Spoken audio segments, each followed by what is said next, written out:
Hello everyone. तो इस second video में हम शुरू करते हैं एसएसबी के प्रोसेस को जानना। और इस वीडियो में हम देखेंगे कि डे 1 में क्या क्या होता है। इसके पिछले एपिसोड में हमने जाना कि एसएसबी क्या है और दरवाजे तक हमने दस्तक दे दी थी। और अब आप एसएसबी के दरवाजे पे हैं, आपके हाथ में आपका कॉल अप लेटर है। अब हम इसके आगे देखते हैं कि यहाँ पे क्या क्या होगा। तो सबसे पहले, और हाँ, आज मैं एक चश्मा भी लाया हूँ साथ में। जब भी मैं इस चश्मे को पहन करके कुछ बोलूँ तो इसका मतलब है कि मैं नहीं बोल रहा हूँ, बल्कि वो कौन बोल रहा है? असेसर। असेसर एसएसबी की भाषा में जो असेसर मतलब जो आपको एसेस कर रहा है, कौन है यहाँ पे? साइकोलॉजिस्ट, जीटीओ या इंटरव्यूअर, जो भी ऑफिसर होगा। जब वो कुछ ब्रीफिंग दे रहा होगा तो वो मैं आपको कैसे बताऊँगा, उसके लिए मैंने सेकेंड कैरेक्टर लिया है। वो कैरेक्टर जो ये चश्मा पहन के बोले वो असल में असेसर होगा। Let's start. तो डे 1 में आप जाएंगे, आपके पास रहेगा अपना कॉल अप लेटर और एक आईडी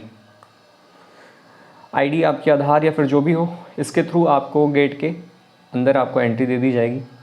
अब आप अंदर आ गए हैं। अब यहाँ पे सिलसिला चालू होगा चेस्ट नंबर अलॉट करने का। अब इतने लोगों को नाम से तो नहीं जाना जा सकता, तो एसएसबी में चेस्ट नंबर अलॉट होता है, आपको पता ही है। सामने 1, 2, 3 जो भी चेस्ट नंबर है वो सभी को अलॉट होता है, जिससे कि आइडेंटिफाई करना इजी हो जाए।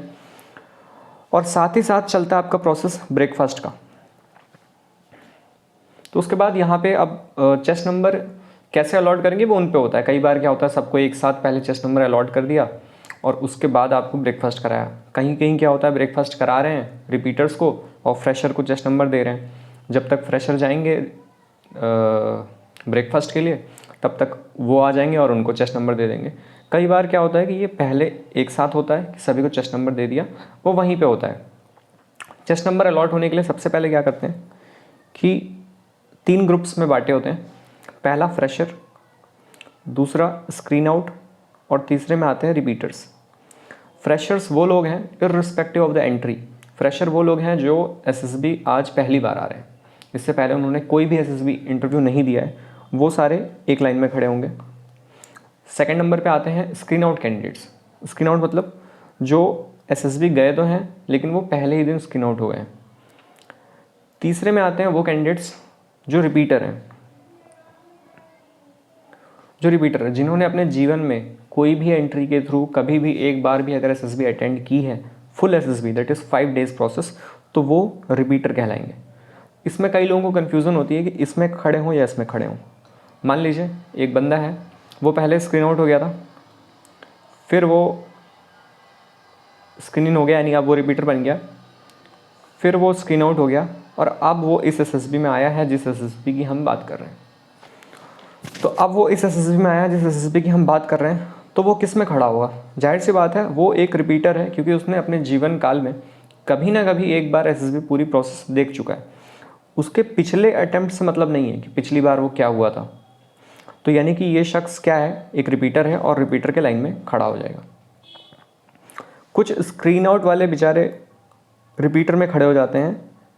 वो हैं रिपीटर लेकिन वो रिपीटर नहीं है, उनने पूरा प्रोसेस नहीं देखा है एसएसबी का, तो वो उनके लिए अलग से लाइन होती है। वो होती है स्क्रीन आउट कैंडिडेट्स की। जो पहली बार गया था, स्क्रीन आउट हो गया, दोबारा भी स्क्रीन आउट हो गया और अभी आया है, तो अभी भी वो स्क्रीन आउट में ही रहेगा अनटिल अनलेस वो 5 डेज प्रोसेस रिपीट ना कर ले, देख ना ले, तब तक वो स्क्रीन आउट वाला ही है। इसमें एंट्री का कोई मतलब नहीं है कि मान लो आप एनडीए के थ्रू गए थे, तो आप एनडीए के थ्रू आप रिपीटर हो गए, आप कॉन्फ्रेंस आउट हुए और अब आप रिपीटर हो चुके हैं। अब आप सीडीएस एंट्री के थ्रू गए, आपने बीटेक कर लिया, सीडीएस के थ्रू आप जा रहे हैं, ग्रेजुएशन कर लिया आपने, तो आप सोचो कि अब तो मैं फ्रेशर हो गया। नहीं, you are still repeater because you have been to the process of SSB, so now you are repeater irrespective of the entry. तो यहाँ तक बात क्लियर होगी। और जो रिकमेंडेड कैंडिडेट है वो कहाँ खड़े होते हैं? तो वो भी रिपीटर में ही खड़े होते हैं। कई जगहों पे क्या होता है कि सारे रिपीटर्स के बाद जो रिकमेंडेड हैं, प्रीवियसली रिकमेंडेड, उनको पीछे खड़े कर देते हैं। कई कई जगह पे पूछते ही नहीं है, तो वो एक नॉर्मल रिपीटर की तरह ट्रीट होते हैं। उसमें कोई बेनिफिट या फिर कोई दुविधा नहीं होनी चाहिए। इसके बाद चेस्ट नंबर अलॉट होगा। मेनली यही होता है, स्टार्टिंग में फ्रेशर खड़े होते हैं, उसके बाद स्क्रीन आउट, उसके बाद रिपीटर, ताकि जब जीडी हो तो उनका कंपटीशन उन्हीं के साथ हो। नहीं तो कोई 8 बार वाला रिपीटर, 14 बार वाला रिपीटर और बेचारा फ्रेशर आया हो तो थोड़ा बहुत एडवांटेज रिपीटर को मिल जाएगा क्योंकि उसने प्रोसेस पहले देखा हुआ है, तो इसलिए ये कैटेगराइजेशन कर दिया गया है। अब इसके बाद क्या होगा, डॉक्यूमेंट वेरिफिकेशन चालू होगा। जो डॉक्यूमेंट आप लेके गए 10th 12th ग्रेजुएशन मार्कशीट और जो अलग अलग फॉर्म्स हैं आपके, और साथ में टीए, जो पहली बार जो लोग आए हैं, फ्रेशर जो लोग हैं, वो उन्हें टीए का भी फॉर्म भरना होगा। टीए मीन्स ट्रैवलिंग अलाउंस, क्योंकि आपको भारत सरकार पहली बार एसएसबी आने का किराया 3 टीयर का देती है। कई लोग तो इसी चक्कर में भी आते हैं। तो अब अगर हम देखें, टीए में भी बड़ी कन्फ्यूजन है कि किससे टीए मिलेगा किससे नहीं मिलेगा। रूल तो ये कहता है कि आपको एक बार मिलेगा। कई जगह ये खेल पलट जाता है और उसमें कुछ अलग वेरिएबल्स आ जाते हैं कि परमानेंट कमीशन और शॉर्ट सर्विस कमीशन पे मिलेगा। तो ये क्या मसला है? देखिए, ये ऐसा है कि ट्रैवलिंग अलाउंस आपको एक बार मिलेगा। आर्मी की बात करते हैं, नेवी की बात करते हैं और एयरफोर्स की बात करते हैं। अगर आप मान लीजिए एनडीए के थ्रू गए या फिर सीडीएस के थ्रू गए या टीएस एंट्री गए और आपने एक बार किराया उसका ले लिया, तो अब आपको किराया दोबारा आप एसएसबी जाएंगे तो नहीं मिलेगा। रूल ये कहता है। लेकिन नेवी वाले कई बार क्या करते हैं, एक ही बार मिलना चाहिए। आप आर्मी में दोबारा जाएंगे तो आपको नहीं मिलेगा। मान लीजिए आप नेवी में एसएससी एंट्री गए, शॉर्ट सर्विस, तो कई बार नेवी वालों ने ये पैतरा नया निकाला है। कई बार ये लोग क्या कहते हैं कि ठीक है, आप एनडीए के थ्रू गए थे, मान लीजिए आप एनडीए के थ्रू एंट्री गए आर्मी, आपने वहाँ से किराया ले लिया। अब आप नेवी के थ्रू एसएससी एंट्री जा रहे हैं, शॉर्ट सर्विस कमीशन, तो नेवी वाले कई बार ऐसा कहते हैं कि ठीक है, आपने आर्मी से लिया था एनडीए एंट्री जो कि एक परमानेंट कमीशन थी, लेकिन हम क्या करते हैं, हम शॉर्ट सर्विस को भी देते हैं, तो फॉर्म भर दो। तो शॉर्ट नेवी वाले कई बार ऐसा करते हैं, कई बार कह रहा हूँ, this is not hard and fast rule कि आपको मिलेगा ही। कई बार वो क्या करते हैं कि पीसी वालों को कह देते हैं कि जिन्होंने ले लिया है, लेकिन अगर आप एसएससी पहली बार आए हो, शॉर्ट सर्विस कमीशन, मान लो SSC pilot, SSC observer, SSC technical, SSC education, तो भी वो आपको दे देते हैं। तो सबसे अच्छा जो रूल है ये है कि अगर आप नए नए आए हैं, आपकी 2-3 एसएसबी हुई है ना, एक बार आप एनडीए गए, एक बार आप सीडीएस गए, एक बार टीजीसी गए, आपकी अभी 2-3 एसएसबी हुई है, आप बहुत ही हार्ड को रिपीटर नहीं हुए हो, तो जहाँ भी जा रहे हो, जहाँ फॉर्म मिल रहा है टीए का भर दो, कोई दिक्कत नहीं है। मिलना होगा मिल जाएगा, नहीं मिलना होगा उनकी तरफ से कट जाएगा, ठीक है। लेकिन आपने 2 बार ले लिया, एक बार पीसी एक बार एसएससी, फिर तो आपको नहीं मिलेगा, तब भरने की कोई ज़रूरत नहीं है, ठीक है। तो ये बात हो गई। अब हम बात करते हैं एयरफोर्स की। देखिए, एयरफोर्स का रूल अलग है। एयरफोर्स क्या करता है, वो एंट्री पे देता है। आप सीडीएस एंट्री से जाएंगे, सीडीएस एएफए, तो आपको दे देगा किराया। आप एयरफोर्स एफकेट से जाएंगे तो आपको फिर से किराया दे देगा। ये बात मुझे नहीं पता थी, तो जब मैं एफकेट से गया तो मैंने किराया ले लिया। अब अगली बार मैं सीडीएस एंट्री एएफए के थ्रू जब गया तो मुझे ये बात पता थी कि टिकट का पैसा तो मिलेगा नहीं, तो मैं जनरल से चला गया। तो वाराणसी पास में ही है, तो मैं जनरल ट्रेन से चला गया और वहाँ जाके उन्होंने कह दिया कि नहीं, जो जो आया है सबको फॉर्म भरना है। ज़बरदस्ती भरवा लिया और फॉर्म भर दिया। और फिर आखिरी दिन जब पैसे देने हुआ तो मेरे दोस्तों को कोई 1800 मिल रहा है, किसी को 3000 मिल रहा है, और उसने मुझे पकड़ाया 200 रुपये। 100 रुपये की मेरी टिकट थी। तो ये बात मुझे पता चली कि एयरफोर्स दोनों एंट्री पे देता है। सीडीएस एएफए से जाएंगे तो भी दे देगा, एफकेट एंट्री के थ्रू जाएंगे तो एक बार वो फिर से दे देगा। बाकी हर जगह आपको एक ही बार मिलेगा। लेकिन अगर आप नए फ्रेशर हैं, नए स्क्रीन आउट कैंडिडेट हैं, नए रिपीटर हैं, 1-2 अटैम्प्ट 3 अटैम्प्ट हुआ है, तो जहाँ भी जाओ भर दो।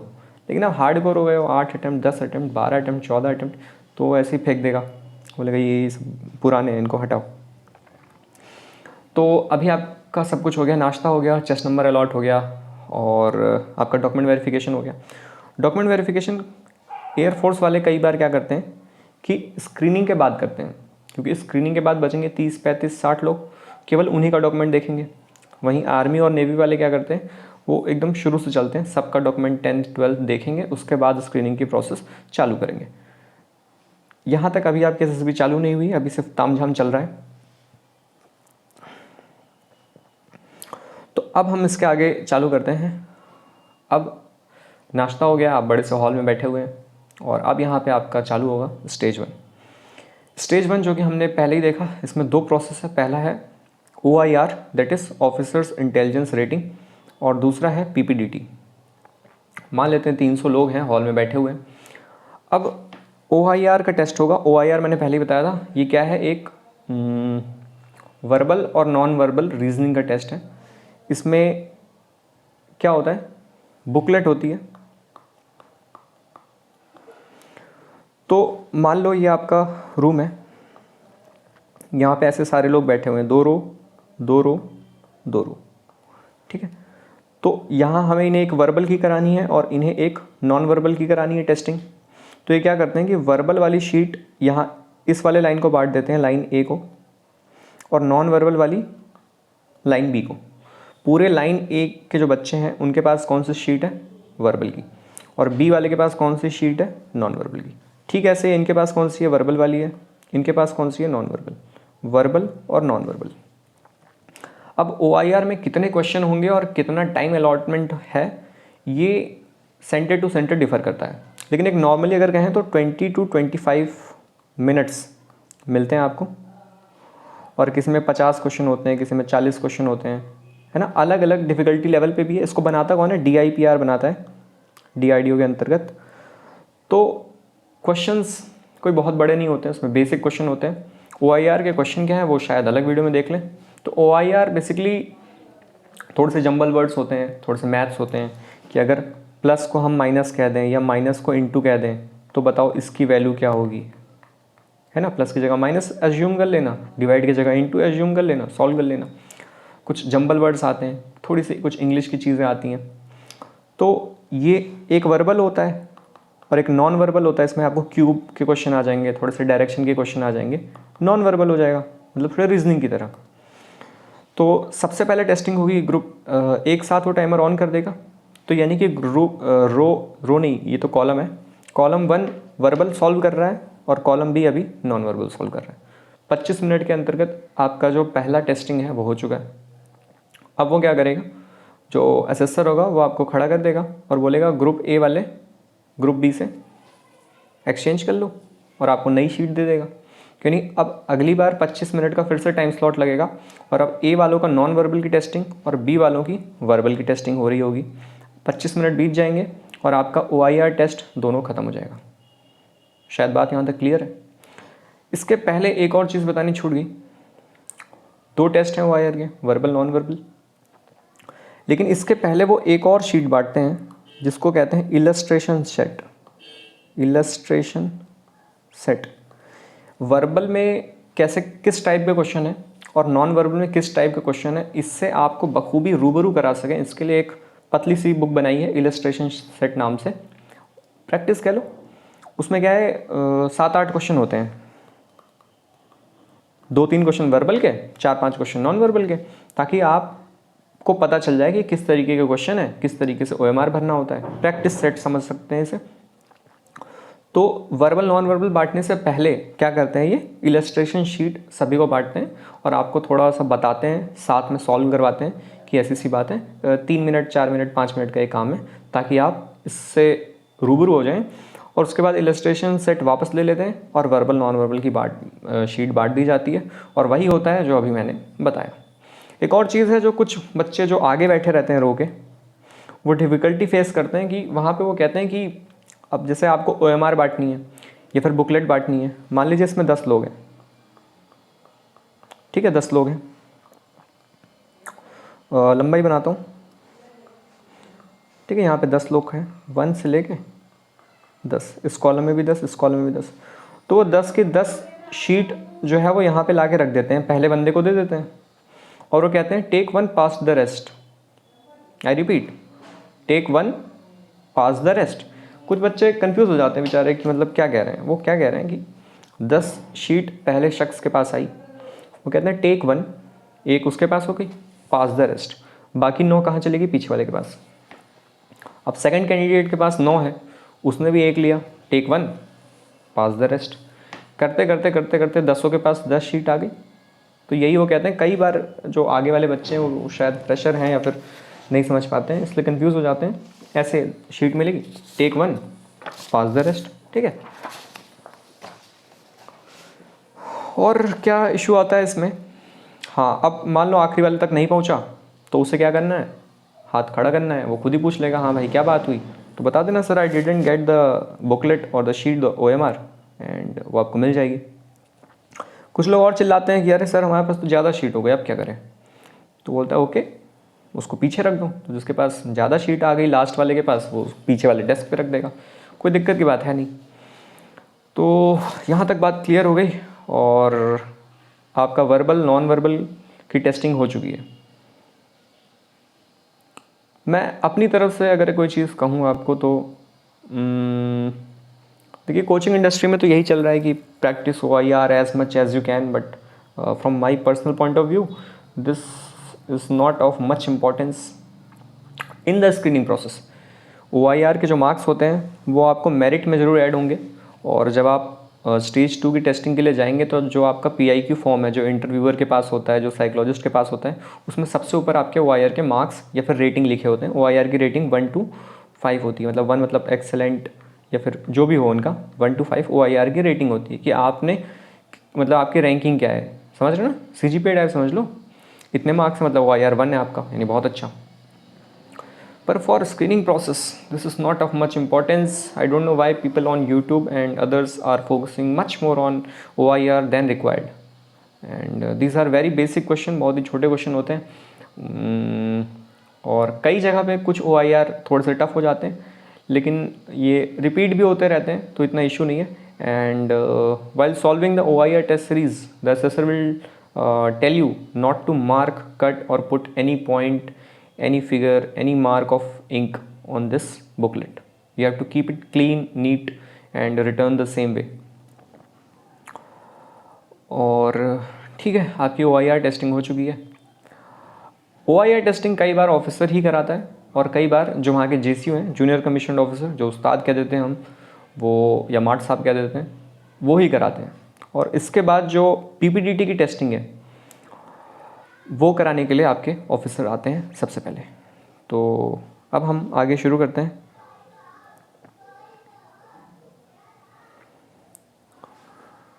ठीक है, अब आपका OIR हो चुका है 2 सेट्स, और अब आपको थोड़ा सा ब्रेक हो सकता है मिल जाए जब तक ऑफिसर आएँ, जब तक PPDT का सेटअप लगाएं, प्रोजेक्टर लगाएंगे, उतने बीच में आप थोड़ा सुसु जाना हो किसी को तो इसमें सुसु जा सकते हैं। उसके बाद अब ऑफिसर आ जाएगा and he will address you, he will welcome you. तो अब ऑफिसर क्या कहेगा, थोड़ी सी आपसे बातें करेंगे कि ब्रेकफास्ट कैसा था, खाना खाए कि नहीं, एक आधा जोक्स अगर मारना हो तो मार देंगे, और उसके बाद फिर आपका PPDT का प्रोसेस स्टार्ट हो जाएगा। तो यहाँ पर मैं असेसर मोड ऑन करता हूँ थोड़ा सा,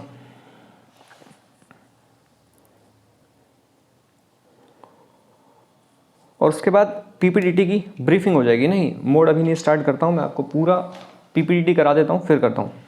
ओके, उसके बाद वो ऑफिसर तब तक यहाँ पे PPDT का वो प्रोजेक्टर कनेक्ट हो जाएगा और सामने आपके जो स्क्रीन है उस पर आपको एक इमेज दिखाई जाएगी, और वो जो ऑफिसर है वो आपको पूरा इंस्ट्रक्ट करेगा कि कैसे करना है। तो अब इसके बाद क्या होगा कि आपको एक इस तरीके का एक पेज देंगे जिसमें सबसे यहाँ पे ये सारी चीज़ें जो आप स्क्रीन पे देख रहे होंगे वो लिखा होगा, number of SSB, batch number, chest number, name, age, date, एक बॉक्स है स्क्वायर, उसके नीचे लिखा स्टोरी, और एक रहेगा एक्शन, और पीछे पूरा वाइट शीट खाली रहेगी।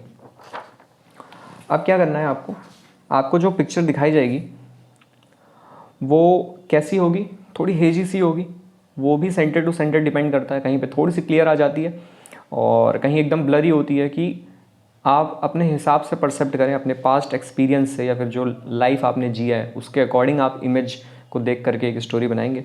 तो कुछ सैम्पल इमेज मैं आपको दिखा देता हूँ। मान लीजिए ये 30 सेकेंड्स आपको मिलते हैं इस इमेज को देखने के लिए, 30 सेकेंड्स।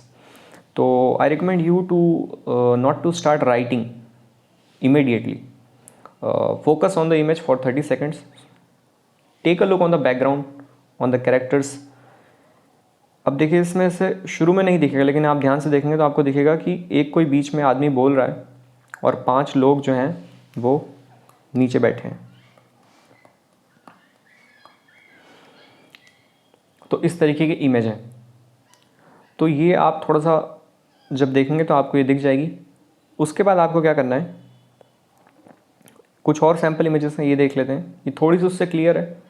देखिए पीपीडीटी और टीएटी के इमेज में ये फ़र्क है कि टीएटी की इमेज और ज़्यादा क्लियर होती है, लेकिन जो पीपीडीटी है वो क्लियर नहीं होती है। वो ऐसा होता है कि आप अपने हिसाब से कुछ उसमें समझ सकें। सेंटर टू सेंटर डिपेंड भी करता है। वाराणसी में बहुत ख़राब दिखाते हैं, इलाहाबाद में काफ़ी क्लियर दिखाते हैं। तो अलग अलग है, मतलब दिखाया है, हो सकता है उनकी अगली बैच जो रिपोर्ट करे उनको एकदम हेजी दे दें। तो ये भी एक सैम्पल इमेज है। अब इसमें हम देखते हैं इस पेपर में आपको लिखना क्या है। तो 30 सेकंड्स आपको मिलेंगे इस इमेज को देखने के लिए, 30 सेकंड्स।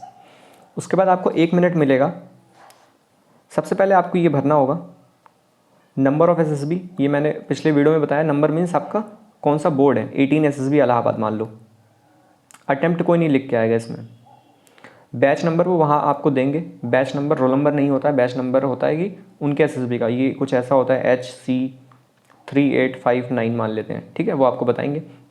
और बैच नंबर आप सबसे पहले कहीं अपने जो आपका फोल्डर है उसमें आप एक वाइट शीट रखो, रफ पेपर रखो, बैच नंबर उसमें भी नोट कर लो, क्योंकि आगे कई बार लिखना होता है कि आगे एसएसबी में भी लिखना होता है। तो बैच नंबर अपने पास सेव रखने के लिए एक कॉपी पे भी आप लिख लीजिए, कॉपी या फिर रफ या शीट जो भी आपके पास हो। चेस्ट नंबर जो भी आपका हो, नाम आपका कैपिटल लेटर में, एज अपनी इन न्यूमेरिक वैल्यू मान लो 23, डेट आज की दैट इज़ 26 नवंबर। और जब ये आप पूरा भर लेंगे, जब आपकी टेस्टिंग हो जाएगी, तो कई बार ये बोलते हैं कि चेस्ट नंबर टॉप कॉर्नर पे भी लिख के ऐसे गोला कर दो। तो ये आपको इनके इंस्ट्रक्शंस को ध्यान रखना है, वो जैसा जैसा बताएंगे आपको वैसा वैसा करना है। अब यहाँ तक हो चुका है, अब आपको पिक्चर दिखाई गई है, 30 सेकेंड्स के लिए आपने पिक्चर देख लिया है। अब आपको 1 मिनट मिलेगा इन चीज़ों को भरने के लिए। किसको?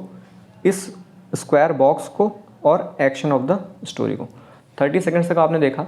अब आपके पास 1 मिनट में क्या करना है, आपको इस बॉक्स में उस इमेज पे आपने जो जो कैरेक्टर देखे, जिस लोकेशन पे देखे, वहाँ आपको पॉइंट रखना है कि हाँ भाई मैंने, मान लो मैंने 3 कैरेक्टर देखे ग्रुप में, ठीक है, तो मैं ऐसे रख दूंगा, एक यहाँ बैठा था, एक यहाँ बैठा था, एक यहाँ बैठा था, ठीक है, मैंने 3 कैरेक्टर देखे। अब क्या करना होता है, इनका एज, मूड और सेक्स लिखना होता है। एज मान लो सबसे पहले हम लिखते हैं सेक्स क्या है इनका। मान लो ये मेल है, ये फीमेल है और ये मेल है। इनकी एज क्या है, मान लो ये मैंने 20 का देखा, ये मैंने 30 की देखी और ये वाला 25 का देखा। मूड कैसा है, मान लो अगर पॉजिटिव मूड है तो उसके लिए प्लस लिखा जाता है, अगर नेगेटिव मूड है तो उसके लिए माइनस लिखा जाता है। अगर आप समझ नहीं पा रहे कैसा मूड है तो आप 0 लिख सकते हैं, विच स्टैंड्स फॉर न्यूट्रल मूड। और इनमें से आपने जो कैरेक्टर सबसे पहले देखा, या फिर जो आप इसको सेंट्रल कैरेक्टर बनाना चाहते हैं, या फिर आपने सबसे पहले इसी को देखा है, उसको हमें क्या करना होता है, encircle.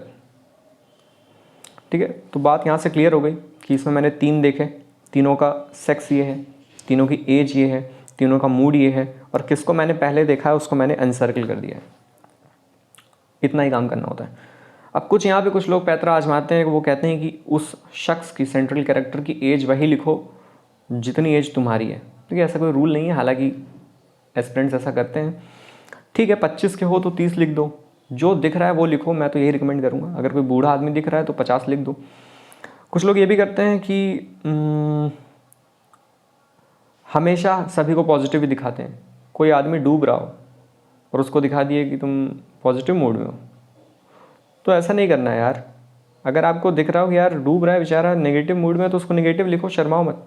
This is what I recommend you to do. और साथ में आपको लिखना है एक्शन। एक्शन वही है जो आपकी जो स्टोरी है उसको अगर मैं एक तरह से टाइटल देना चाहूँ कि मान लो कोई डूबता हुआ आपको दिखा इमेज में, तो आप एक्शन में क्या लिखेंगे कि सेविंग, या फिर सेविंग अ ड्राउनिंग पर्सन। कहीं आग लगी है तो एक्सटिंग्विशिंग द फायर। कहीं एक्सीडेंट हुआ है तो उसमें आप कहेंगे कि taking the accident victims to hospital, है ना, किसी की आप हेल्प कर रहे हैं, तो इस तरह की चीज़ें लिखेंगे। कोई मान लो ऐसी स्टोरी है इसमें ना ही कोई प्रॉब्लम दिख रही है ना ही कुछ दिख रहा है, आपने न्यूट्रल बना दी, तो सेलिब्रेटिंग द बर्थडे पार्टी। एक लाइन में छोटा सा एक्शन आपको लिखना है।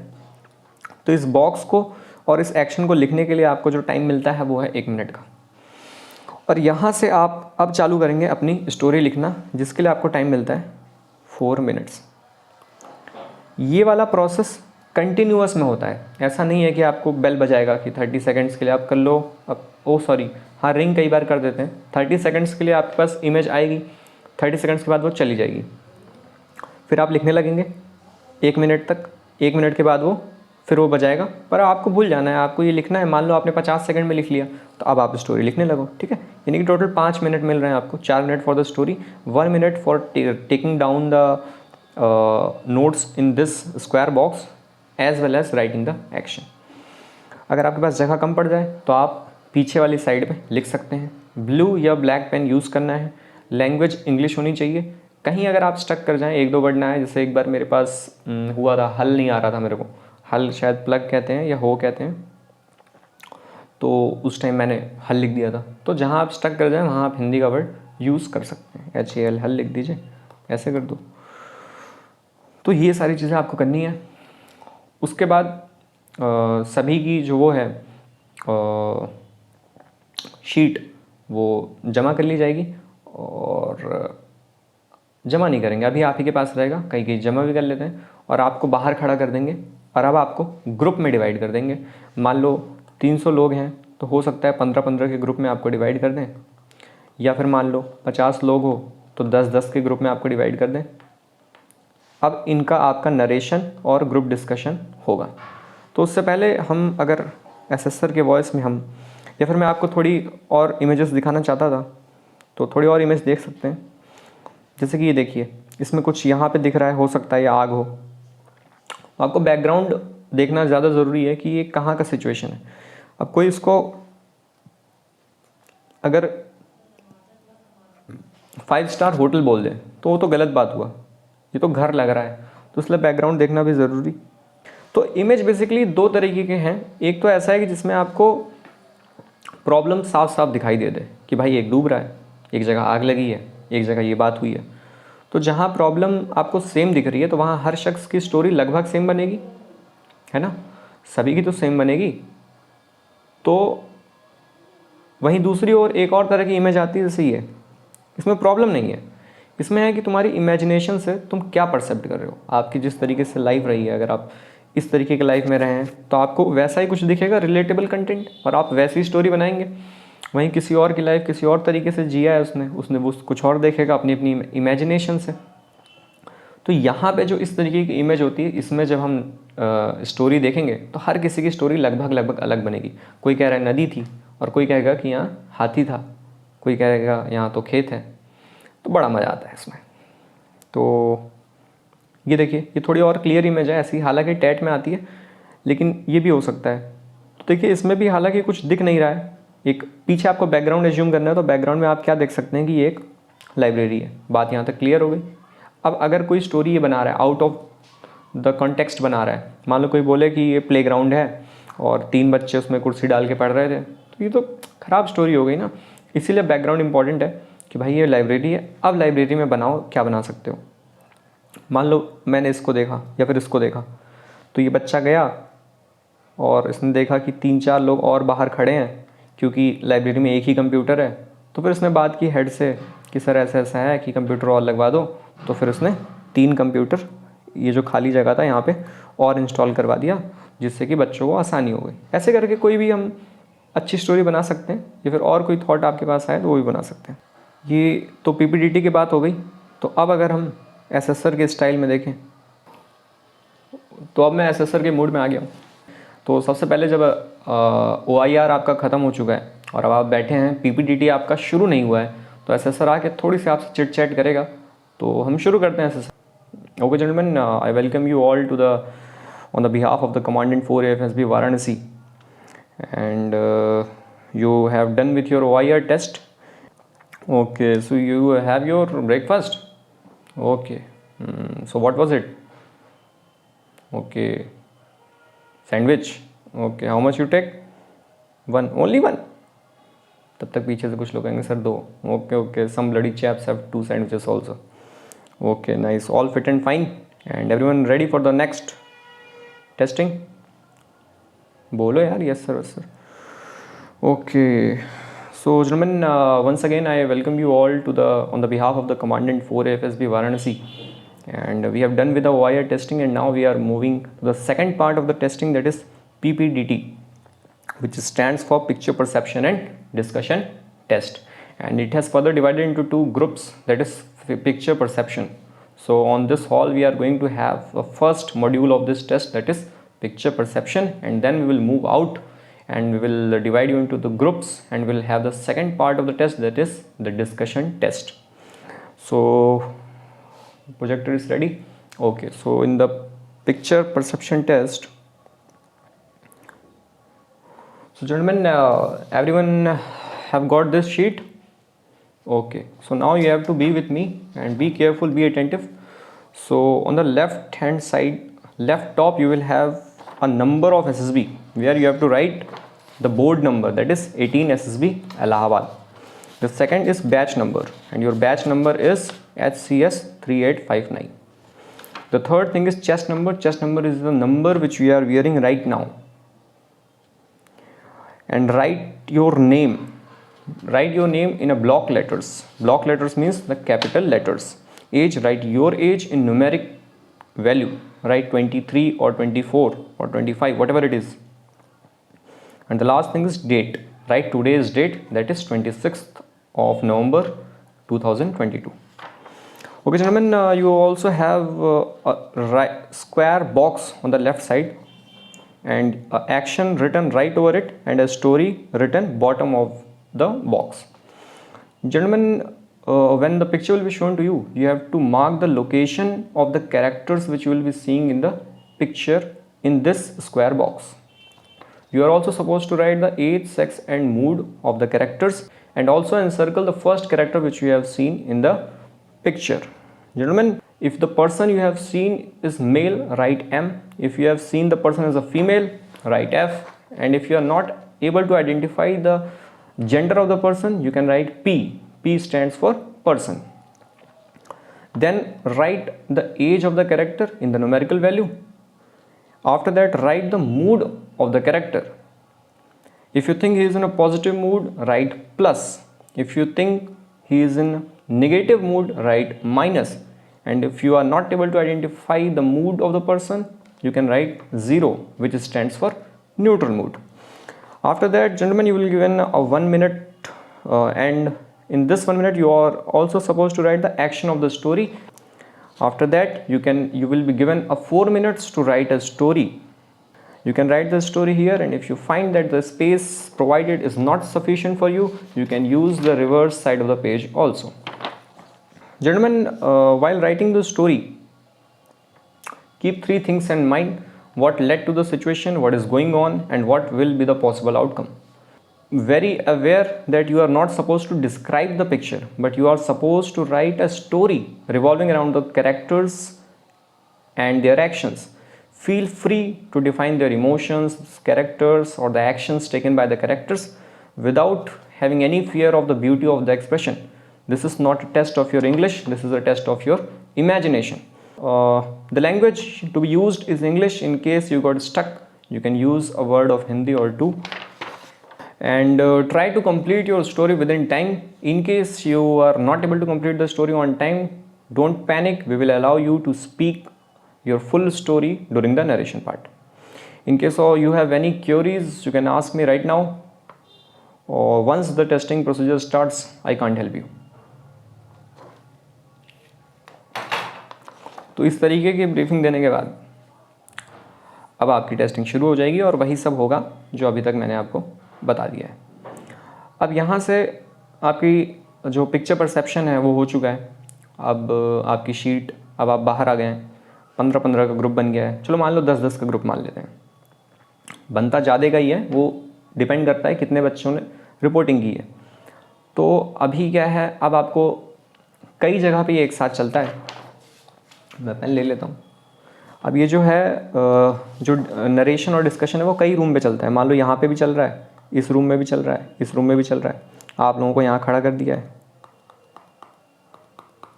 ठीक है. बहुत सारे साइकोलॉजिस्ट, GTO तो काफ़ी सारे होते हैं, तो 2-3 लोग यहाँ बैठ गए हैं, 2-3 लोग यहाँ बैठ गए हैं, तो इन सबको यहाँ पे एक एक करके ले जाएंगे, एक एक ग्रुप को, इस ग्रुप को एक एक करके यहाँ ले जाएंगे और आपका वहाँ पे नरेशन और जीडी स्टार्ट हो जाएगा। द रूल सेज, रूल क्या कहता है कि अब आपको 1 मिनट मिलेगा नरेशन के लिए, यानी आपको अपनी स्टोरी सुनाने के लिए, और लगभग 10-15 मिनट का आपका डिस्कशन होगा, क्योंकि सभी ने कुछ ना कुछ स्टोरी देखी है, तो अब हमें डिस्कस करके एक कॉमन स्टोरी बनानी है। तो अब आपको लेके जाएंगे अंदर और आपको ऐसे सेमी सर्कुलर फैशन में बैठा देंगे, और लेट्स सपोज चेस्ट नंबर 1 से लेके 10 तक की हम बात कर रहे हैं, और सभी को सेमी सर्कुलर शेप में बैठा दिया है। वहाँ पे वो फिर से आपको वेलकम करेगा और थोड़ी सी ब्रीफिंग देगा कि आपको इंग्लिश में बोलना है, और अगर आप कभी स्टक हो जाते हैं तो हिंदी में आप बोल सकते हैं।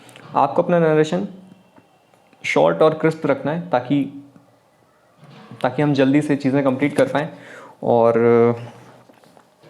1 मिनट नहीं, लगभग मान लो 50 सेकंड से 1 मिनट का टाइम मिलता है। और कई बार जैसे अगर उनको आपकी स्टोरी समझ आ गई तो वो नेक्स्ट कर देंगे, कि मतलब वो समझ गया, ठीक है ये डूब रहा, तुमने बचा लिया, हम समझ गए, तो वो क्या बोलेगा, नेक्स्ट। तो अगला वाला शख्स अब अपनी स्टोरी सुनाएगा, फिर वो बोलेंगे नेक्स्ट, अगला बच्चा अपना स्टोरी सुनाएगा। अगर उसकी स्टोरी ख़त्म हो गई, इसने नेक्स्ट नहीं बोला, तो ऑटोमेटिक अगला वाला सुनाएगा। ऐसे करके सब लोग अपनी अपनी स्टोरी सुनाएंगे और 10th वाला अपनी स्टोरी सुनाएगा। जैसे ही 10th वाला शख्स अपनी स्टोरी ख़त्म करेगा, ग्रुप डिस्कशन ऑटोमेटिक स्टार्ट हो जाएगी। कोई अलग से वो आकर के कुछ नहीं बोलेगा कि okay now start the GD, ठीक है, वो अलग से आपको जीडी के लिए नहीं बोलेगा। 10th वाले के ख़त्म होते ही ऑटोमेटिक जीडी स्टार्ट हो जाएगी। जीडी का पर्पस क्या है? GD stands for group discussion, but what is the purpose? The purpose is कि सभी ने अपना अपना स्टोरी अलग अलग बोला है, हमें मिल करके कॉमन स्टोरी बनानी है। और तो कोई अपना पॉइंट बोलेगा, कोई बोलेगा नहीं ये भी था, कोई वो भी था, तो अलग अलग पॉइंट्स को मिला के आप लोगों को डिस्कस करके एक कॉमन स्टोरी बनानी है। और फिर ग्रुप वाले मिल करके किसी एक शख्स को नॉमिनेट करेंगे कि भाई तुम हमारी तरफ से, मतलब हमारे ग्रुप की तरफ से एज अ लीडर खड़े होकर के असेसर को एक कॉमन स्टोरी हमारी सुना दो। ये करना है असली में। तो कई बार कॉमन स्टोरी बन जाती है, कई बार नहीं भी बनती है। तो जब बन जाती है तो कई बार ग्रुप वाले अपने हिसाब से ही कर लेते हैं कि भाई ठीक है तुम सुना दो। कई बार नहीं बनती है, रिपीटर्स में नहीं बनती है, उसमें केवल मछली बाजार होता है। तो असेसर क्या करता है कि कोई सुनता ही नहीं है, सभी बोल रहे हैं, तो असेसर क्या करता है, उस ग्रुप को 2 में तोड़ देता है। 1 से 5 पहला ग्रुप, 6 से 10 दूसरा ग्रुप। तो वो कहता है अब ग्रुप छोटा हो गया, 1 से 5 तुम डिस्कस करो और तुम शांत रहो, फिर 7 to 10 डिस्कस करेंगे और पहला ग्रुप शांत रहेगा, और फिर वापस में एक साथ जीडी हो जाएगी। यही प्रोसेस है।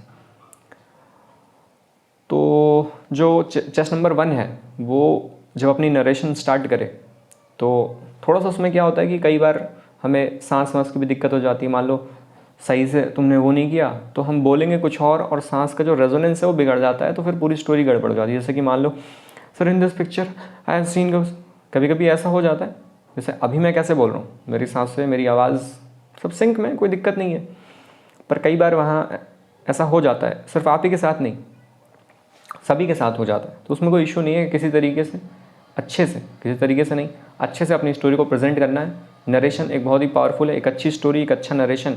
और जीडी में आपको 3-4 बार रेलेवेंट पॉइंट्स बोलने की कोशिश करनी है। जो ग्रुप डिसाइड कर रहा है उसमें देखो कि क्या इंपॉर्टेंट फैक्टर्स हम ऐड कर सकते हैं, यही अप्रोच होना चाहिए। और इसमें ऐसा कुछ नहीं है कि जैसे कि हर जगह चलता है, यूट्यूब पे चलता है कि be the first, be the initiative. ठीक है, अगर आप इनिशिएट कर रहे हैं तो ठीक है, अगर नहीं भी कर रहे हैं तो कुछ बुरा नहीं है। आफ्टर ऑल बस आपको 3-4-5 बार जो भी आपको ठीक लगे, फिजिबल लगे, एक रेलेवेंट पॉइंट जीडी में ऐड करते जाना है बस। बहुत ज़्यादा बोलना भी नहीं है और एकदम चुप भी नहीं रहना है, वरना जीडी में पार्टी कहाँ लिया अगर एकदम चुप रहना है। वो वहाँ पे आपको देखना है कि जैसे 4 आदमी ज़्यादा बोल रहे हैं तो फिर बोलने दो। अगर आप काम पर्सनैलिटी वाले हैं, आपको फालतू ज़्यादा नहीं बोलना है, तो फिर बोलने दो उनको, बोल लो, लड़ लो। और अगर देख लो कि नहीं कोई नहीं बोल रहा, सब सीधे साधे ही हैं, तो अच्छे खासे आपके पास पॉइंट्स हैं, तो आप इनिशिएट भी कर दो। तो जैसे मैं इनिशिएट करने में विश्वास नहीं रखता था, जो सब चिल्लाते थे मैं चिल्लाने देता था, बीच बीच में 3-4 पॉइंट ऐड कर दिए, काम हो गया। कई बार नहीं भी होता था। तो ये पूरा प्रोसेस है। और जब आप जाएंगे तो अब असेसर मोड में आपको दिखाते हैं कि कैसे वहाँ पे असेसर आपको गाइड करेगा। तो अब आप रूम से एंटर कर चुके हैं और असेसर आपको कह रहा है okay chest number 1 can sit on the left side and everyone can take their seat. Okay, you can revise your story for 30 seconds and pass the paper to your left. Paper सारा पास होते होते chest number 1 के पास आ जाएगा. Okay, chest number 1, you can place the sheets here and take your seat. Okay gentlemen, once again I welcome you, and now we are on the last part of the testing, that is discussion test. So as we have to take care of the COVID protocols as well, so you have to take your face mask and shield, but you can remove your face mask while narrating the story and keep your face shield on. Now the chest number 1 will start his or her narration. The time will be 1 minute. Keep your story short and crisp. In case we got your story, we will tell you next, and the next person will start his narration. This will go on till the chest number 10, and as the chest number 10 will finish his story, the GD, that is group discussion, will automatically start. We will not give any other instruction. The objective of the discussion is to arrive at a consensus story, because you all have a different story, and at last you will nominate one person from your group who will narrate a group common story on behalf of your group. Okay, everyone understood? In case of any issue, you can ask me now. Once the process starts, I will not help you out. Okay, so chest number 1, you can start your narration. Next. 10th ने अपनी narration दे दी है, GD चालू हो चुका है और भाषण much रही है. तब तक जीटीओ ने या एसएसआर ने कहा कि gentleman, okay, what is this rubbish, is it a fish market or what? You all are discussing this story. Okay, now we are going to divide the group into 2. Chest number 1 to 5 will be the first group. When the first group will discuss, second will remain silent, and when the second group will discuss, first remain silent. Okay, first group will start the discussion. अब 1 discuss कर रहा है, 2 शांत. Okay, now okay, understood that you have seen 4 people and they were doing this. Okay. Now just second group will start the discussion. Okay gentlemen, we have understood the discussion, and okay, now you can nominate one person from the group to give a consensus story. Okay, now we understood that this was the problem, and by this we have solved this. Okay gentlemen, we have got, and now you can leave. All the best. तो यही होगा. अब nomination में क्या होता है कि कई बार मैं तो देखो उसी को नॉमिनेट करता था जो बहुत ज़्यादा चिल्लाता था ग्रुप में कि हाँ यही है, ले तू ही खड़ा हो जा. और क्या अप्रोच होती है कि कई बार मैंने अब देखा, अभी ऐसा ज़्यादा चल रहा है कि मान लो 15 का ग्रुप है, 6-7 लड़के हाथ खड़ा कर देते हैं कि I want to nominate myself. अगर आपको खुद को भी नॉमिनेट करना है तो मुझे लगता है कि एक सही तमीज़ या एक सही लहजे से करना चाहिए, कि ऐसे कुछ करना चाहिए कि मान लो आपने ग्रुप डिस्कशन में सिर्फ सुना ही, तो वो ऐसा कह सकता है कि since I have listened everyone's point and I remain silent throughout the discussion, I have listened everyone's points seriously, I think I can give a common narration story. So if everyone agrees, I will give a common story. ये भी ठीक हो सकता है. तो अलग अलग है. अगर कोई नहीं है, अगर आपको लगता है कि आप अपने आप को भी नॉमिनेट करना है तो कर सकते. कोई हार्ड एंड फास्ट रूल नहीं है, कुछ भी कर सकते हो. और कई बार जैसे लोगों ने मुझे भी नॉमिनेट किया, लेकिन किसी और को भी नॉमिनेट कर रहे हैं, तो फिर वहीं डिसाइड करना होता है कि किसको करना है. फिर उसमें से कोई एक खड़ा होकर के और दे देता है. और ये एक मिथ है कि जिसने स्टोरी दे दी वो हो जाएगा स्क्रीन. ऐसा नहीं है. बहुत बार ऐसा होता है कि जो ग्रुप में बहुत ज़्यादा चिल्लाता है, हम लोग उसी को कर देते हैं, ले तू बोल दे, वो बोल देता है, बाहर हो जाता है.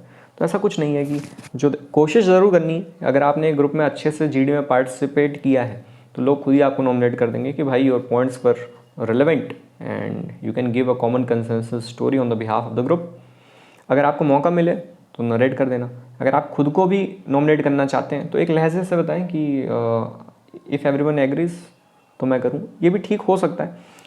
और रिपीटर्स में तो बननी ही नहीं है कॉमन स्टोरी, है ना. और अगर इमेज वैसी वाली आ गई, कोई एक प्रॉब्लम वाली, जैसे मैंने बताया फायर, तब तो सबकी सेम बनेगी.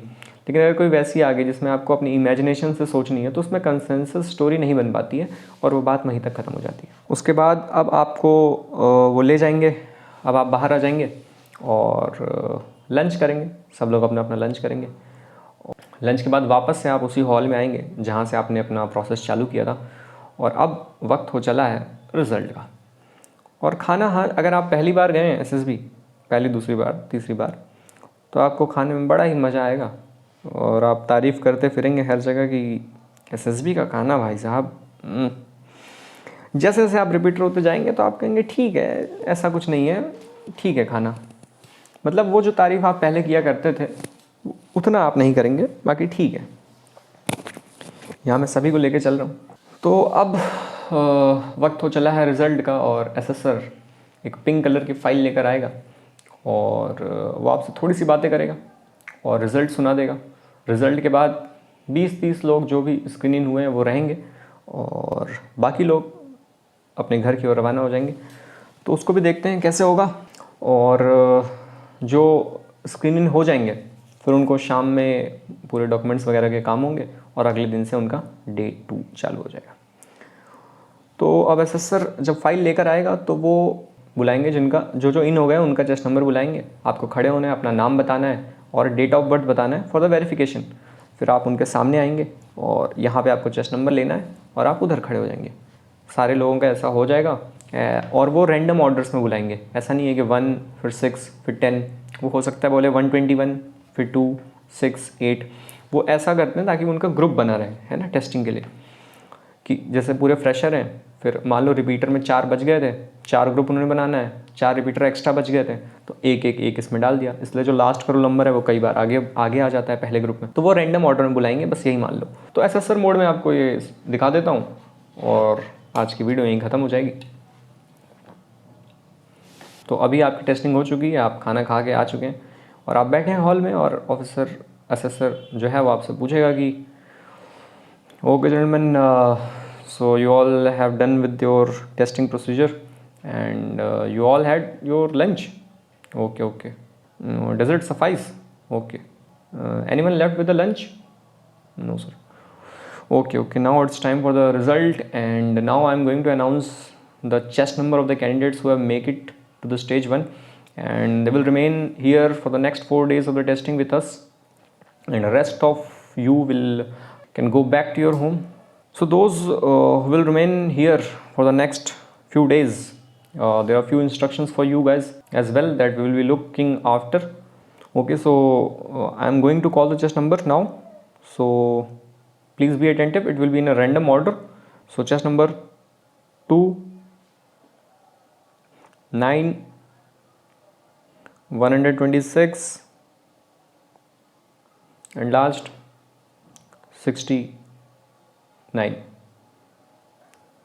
तो अभी क्या हुआ कि वो सारे आए, अपना अपना बोले और चले गए। Okay gentlemen, that's all for today.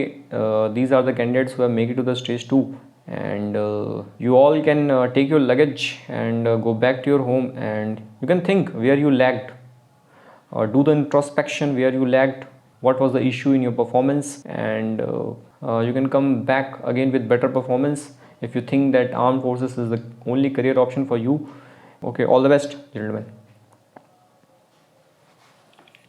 अब वो चला गया। तो अब लोग जो स्क्रीन इन हो गए हैं वो इधर खड़े हैं चेस्ट नंबर लिए, और जो लोग नहीं क्लियर कर पाए वो अभी बैठे हैं उसी हॉल में। अब उनका क्या होगा और जो स्क्रीन इन हो चुके हैं उनका क्या होगा, हम वो भी देखेंगे। तो पहले किसे देखें? ठीक है, पहले जो इन हो गए वो देख लेते हैं, क्योंकि हम डे 1 ही तो सीखने आए हैं। तो डे 1 में जो स्क्रीन इन हो गए हैं, अब उनसे भी ऑफिसर मिलेगा, थोड़ी बहुत बातें करेगा और उनको घर में सुला देगा। Okay, so gentlemen, first of all, congratulations for clearing stage 1, and now you all will be with us for the next 4 days of the testing, and you will be having your boarding and lodging free of cost. So take out your mobile phone and you can call your parents that the phones will be submitted, and please be in discipline for the next 3-4 days. And how many of you are drinkers or smokers? Okay, so you don't have to use these things for the next 4 days, because I am also a chain smoker. So if you are doing this, I will smell it by 2 kilometers. And first I will come and finish it all with you, and then I will throw you out of the center. Okay. So now you can take your luggage and move to the respective lines. तो ये जो ऐसे chit chat jokes हैं वो अक्सर बेंगलोर में, भोपाल में जो एसेसर हैं वो मारते हैं। ठीक है, उसके बाद वो जाएंगे, अपना सामान उस लगेज में रखेंगे। अगर ठंड है तो आप नहीं लेंगे कूलर के सामने वाला, वो तो बंद ही रहेगा। लेकिन अगर गर्मी का सीज़न है तो आप कूलर के सामने वाले पे आप डेरा जमाने की कोशिश करेंगे। और अगर आपकी तबीयत ख़राब है तो आप सबसे कोने वाला लेने की कोशिश करेंगे। और फिर आप देखेंगे कि इसमें से कौन सा शख्स ठीक है, जिससे दोस्ती करनी ठीक है। फिर धीरे धीरे आप अगले 5 दिन रहेंगे और दोस्ती बनाएंगे। और फिर अब यहाँ से ऑफिसर का काम ख़त्म है। अब आपको जो उस्ताद साहब हैं या फिर जो JCO हैं वो आपको उसी हॉल में लाएंगे, आपका फ़ोन सबमिट कर लेंगे और आपको फॉर्म्स देंगे अलग अलग। PIQ फॉर्म जो है, personal information questionnaire form, PIQ form आपको भरवाएंगे। साथ ही साथ टैटू का फॉर्म और भी अलग अलग फॉर्म, TA के फॉर्म, जो भी हैं बहुत सारे फॉर्म आपको भराएंगे। और फिर आपको वो छोड़ देंगे और आप अपने अपने लाइन में चले जाएंगे। ये था Day 1। अब बात करते हैं उन शख्स की जो स्क्रीन आउट हो चुके हैं। वो अब क्या कर रहे हैं? वो अब निराश हैं, हताश हैं। अब यहाँ पे 4-5 चीज़ें आती हैं। सबसे पहला जो थॉट है वो यही आता है कि यार मेरा क्यों नहीं हुआ, सब तो ठीक था। फिर धीरे धीरे आप नहीं मानते, 1-2 घंटे तो आप नहीं मानेंगे कि यार क्यों नहीं हुआ। धीरे धीरे वक्त बीतेगा, जैसे जैसे आप अपने घर के करीब जाएंगे आप कुछ ना कुछ चीज़ें खुद ही सोच लेंगे कि शायद ये कमी रह गई होगी, कि यार शायद इमेज ठीक से नहीं दिखी। या पॉइंट 2 ये थॉट आ सकता है कि यार नरेशन में ना वो थोड़ा सा सांस की ऊपर नीचे हो गई, मैं नरेट सही से नहीं कर पाया। तीसरा या तो ये हो सकता है GD में भी 2 ही चीज़ आती है कि यार या तो ज़्यादा नहीं बोला या तो ज़्यादा बोल दिया। कोई कहेगा यार 2 ही पॉइंट बोला, और बोलना चाहिए था। कोई इस मलाल में रहेगा कि कम बोला, अगली बार और बोलूँगा। वहीं दूसरी ओर एक और समाज का तबका होगा जो सोचेगा यार ज़्यादा बोल दिया, 8 बार बोल दिया, 3 बार ठीक था, ज़्यादा तो नहीं चिल्ला दिया, फ्लो में पता नहीं चला यार। इस तरीके की चीज़ें होती हैं। और एक 5वां थॉट प्रोसेस जो आता है कि यार ये चेस्ट नंबर 8 का कैसे हो गया, हमारे ग्रुप में था, कुछ तो बोला ही नहीं, 8 का कैसा हो बताओ, क्यों भाई हैं, 8 का कैसा हो गया? नहीं, उससे बढ़िया तो चेस्ट नंबर 10 बोला था, 10 को नहीं लिया, 8 को ले लिया, बता। मेरा ठीक ही था, मेरा भी ठीक था, और क्या। तो इस तरीके की चीज़ें काफ़ी डिस्कस होंगी उन सारे लोगों के बीच, कैंडिडेट्स के बीच जो अभी स्क्रीन आउट हो चुके हैं। और फिर अब आप क्या करेंगे? अब आप फ़ोन निकालेंगे और सोचेंगे कि घर पे कैसे बताया जाए। और आप घर पे फ़ोन करेंगे और फिर बताएंगे हेलो मम्मी या पापा, हाँ नहीं हुआ, हाँ आ रहे हैं, हाँ हाँ रिजर्वेशन तो नहीं है पर हाँ देख लूँगा, आ जाऊँगा, ठीक है अच्छा बाद में करते हैं, ओके। तो जैसे कि इंग्लिश में एक कोट है ना कि it's difficult to accept that you have failed in front of your parents then actually failing. तो बात ठीक है, पर कोई बात नहीं, ये तो पार्ट है SSB का लाइफ का पार्ट है। तो यहाँ से अब सभी के पास रिजर्वेशन नहीं होता है।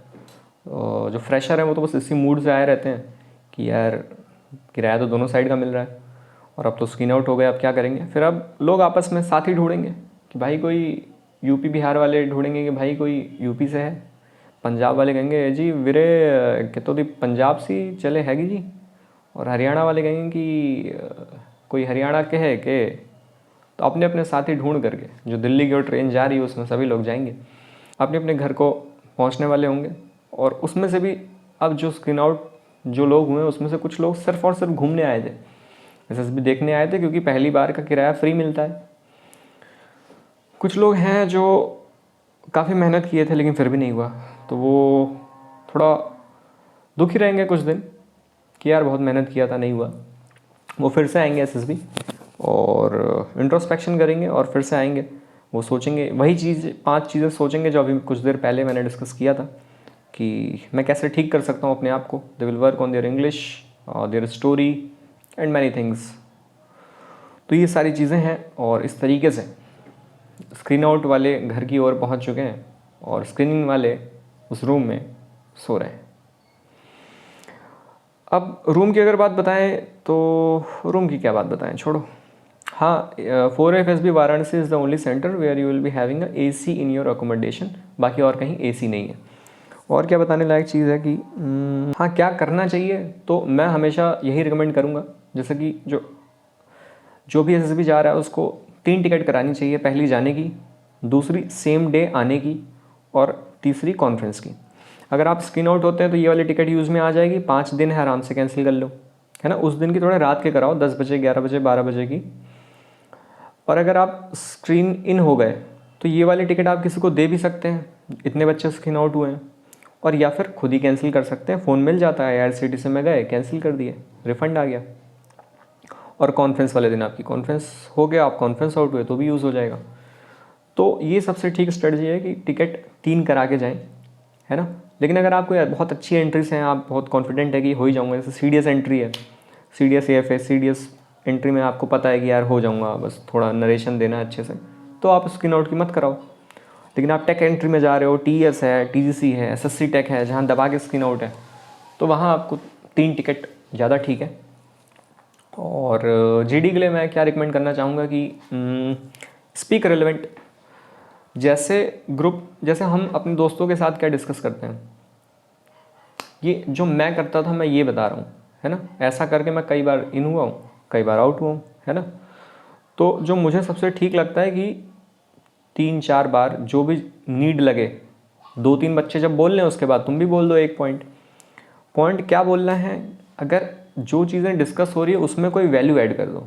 जैसे मान लो कि हम कोई मूवी डिस्कस कर रहे हैं अपने दोस्तों के साथ, तो उसने बोला अरे देखा था इधर से ये आया, उसके बाद हाँ भाई उसके बाद तो कार आ गई।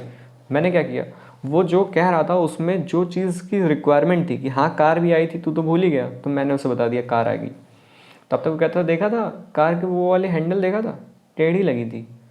तो हम जिस चीज़ पे डिस्कस कर रहे हैं उस पर पॉइंट ऐड करते जा रहे हैं और ऑटोमेटिक वो कहानी बन रही है। The same thing we can apply in the group discussion, because sometimes we are confused what to speak, what not to in the group discussion. So it's better to add relevant point 3, 4, 5, whatever points we are feeling. और जब दूसरा आदमी बोलता है तभी आपको idea आ जाएगा कि अच्छा ये बोलना है, ये बोल रहा है, तो मैं भी ये बोल देता हूँ। ठीक है, इस तरीके से GD ऑटोमेटिक चलती रहती है।